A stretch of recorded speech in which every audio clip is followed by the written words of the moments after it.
আরবি ক্যালিগ্রাফিটা একটু সেনসিটিভ বা একটু ক্রিটিক্যাল কাজ। পুরো কাজটার যখন রূপরেখার দাঁড় হয়ে যাবে ওই সময় দেখলে বোঝা যাবে যে না এটা আসলে অনেকটাই ক্রিটিক্যাল, এবং এটার বাংলা বা ইংলিশ যেটাই হোক সবগুলোতেই তো মেজারমেন্ট ঠিক রাখতে হয়। আরবির ক্ষেত্রে বিষয়গুলো আরেকটু বেশি সেনসিটিভ, মানে আরেকটু খেয়াল রাখতে হয়, মানে একদম একটু শেপ ঠিক রেখে মাপ ঠিক রেখে ওইটার ভিতরে কাজ করতে পারলে, এবং কালার কম্বিনেশনের একটা ব্যাপার স্যাপার আছে। যেহেতু আরবির বিষয়গুলো এখানে কালার কম্বিনেশন ঠিক না থাকলে সেটাও কাজের ক্ষেত্রে একটা জৌলুস নষ্ট করে দেয়, দেখতে অতটা ভালো দেখায় না। যেহেতু বাংলা গ্রাফিতির মধ্যে বা বাংলা যারা দেয়াল লিখতেছে ওনাদের ওইখানে আরবির এমন অনেক প্রবাদ বাক্যের অর্থ চলে আসতেছে, তো সেই দিকটা চিন্তা করে আমরা এখানে জাস্ট শুধু আরবি লেটারের যে গ্রাফিতির যেই ধরনটা সেটাকে আজকে আমরা এখানে রাখছি। আমরা আজকে এখানে কাজ করতেছি গত 2-3 দিন যাবত। আমাদের বাংলাদেশের বিভিন্ন জায়গায় কাজ হচ্ছে, শুধু ঢাকা না, বাংলাদেশের। যেহেতু আজকে আমরা এইখানে তো দেয়ালের জায়গা আমাদের কম, তো সেই হিসাবে আমরা এখানে এই জাস্ট শুধুমাত্র গ্রাফিতিটা আমরা আজকে আপাতত এখানে দিচ্ছি। তো যদি আমাদের জায়গা আরো বেশি থাকতো তো আমরা গ্রাফিতির পাশাপাশি হয়তো আরবি কোনো বাক্য ওইটার অর্থ সহ আমরা ওইভাবে লিখতে পারতাম। তো জায়গা সংকুলান না হওয়ার কারণে আমাদের মৌলিক আরবি গ্রাফিতির যে মেসেজটা সেটা আমরা আজকে এখানে দিচ্ছি।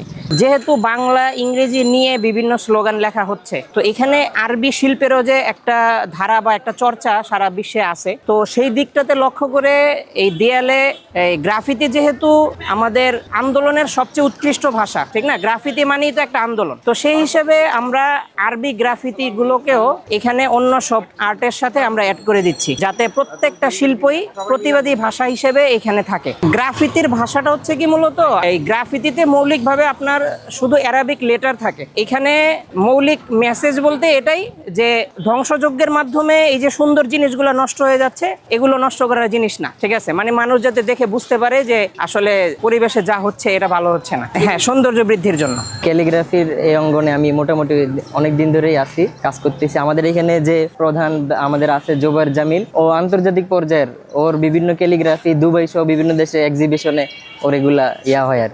জি আমরা বিভিন্ন জায়গায় এরকম দেয়ালে ক্যালিগ্রাফি, বিভিন্ন প্রতিষ্ঠান, পাশাপাশি বিভিন্ন দেয়াল সড়কেও আমাদের করার আছে। ঢাকার মধ্যে আছি, ঢাকার বাইরেও আমাদের যারা ক্যালিগ্রাফি পারে চট্টগ্রাম সহ বিভিন্ন অঞ্চলে ওনারা যার যার মতো যে যেখান থেকে পারতেছেন করতেছে। থিমটা হচ্ছে মূলত আরবি হরফগুলোকে বিভিন্ন ধাঁচে লেখা, নির্দিষ্ট বিভিন্ন জায়গায় নির্দিষ্ট আয়াত বা বিভিন্ন উপদেশ লেখা থাকে। তো এইখানে আমরা যেটা চেষ্টা করবো সেটা হচ্ছে আরবি হরফ দিয়ে একটা ডিজাইন সাজানো আর সৌন্দর্য ফুটিয়ে তোলা আরবি হরফের আদলে রঙের মাধ্যমে আর। তো এটা যেহেতু একটা দেয়ালের পাশে এখানে পবিত্রতার একটা ব্যাপার স্যাপার বা বিভিন্ন থাকে, তো যার কারণে আমরা ওই কোরআনের আয়াত বা ওগুলো হাদিসের এগুলো লিখলে তো পবিত্রতা রক্ষা ব্যাপার আছে, এই কারণে আমরা এগুলা করতেছি না আপাতত। এটা এখানে যেহেতু আরো যদি আমরা জায়গা পেতাম হয়তো আমরা বাংলা ইংলিশ ইংরেজিতেও আমরা আমাদের দক্ষতা আছে ওইগুলা করতে পারতাম। আমরা যারা আছি নিজেরাই ফান্ডিং করে এখানে এটা করার চেষ্টা করতেছি।